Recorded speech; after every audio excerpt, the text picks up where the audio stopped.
जिंदगी मोर है आधा।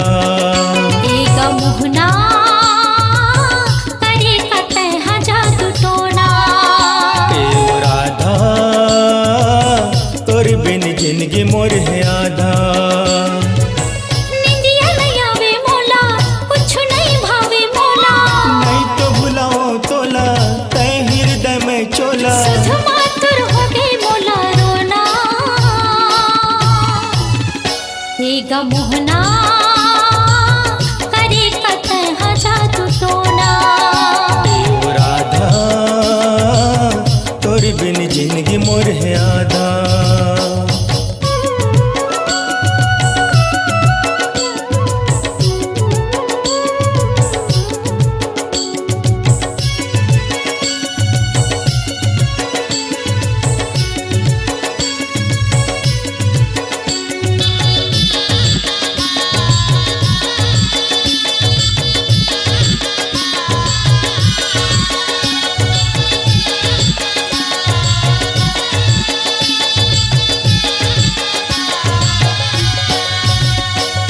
बछर बित के तोर करिया मोहला ने देखियो।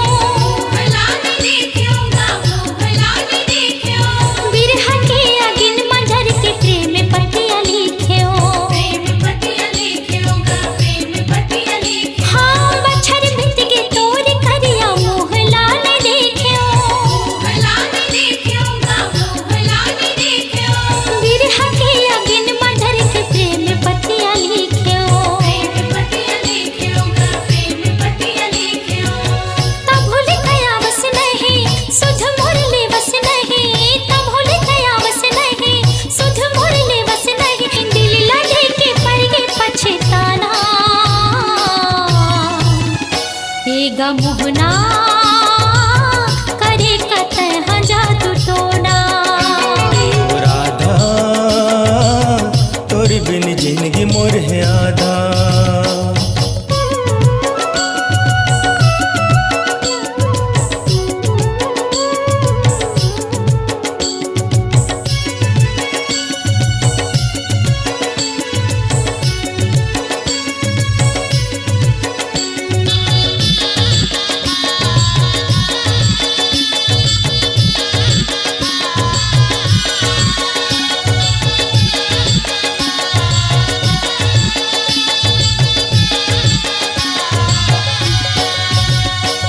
सुन ले राधा तोर मोर माया न छूटे। तोर मोर रिश्ता नाता जन्म भर न टूटे। सुन ले राधा तोर मोर माया न छूटे। तोर मोर रिश्ता नाता जन्म भर न टूटे। चंदा में ते चकोरी टूट नहीं माया के डोरी।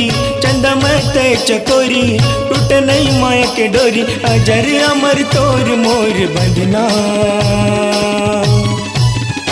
ए ओ राधा तोर बिन जिंदगी मोर है आधा। एक मुहना करे कतः जादू टोना।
राधा बिना श्याम आधा ये जगह जाने, तै हसूर बही हो के काबर नहीं माने, राधा बिना श्याम आधा ये जगह जाने, तै हसूर बही हो के काबर नहीं माने, चूड़ा बगदैरा बोले बात ये ना पे तोले, चूड़ा बगदैरा बोले बात ये ना पे तोले, राधा कृष्ण नाम जपो जपना,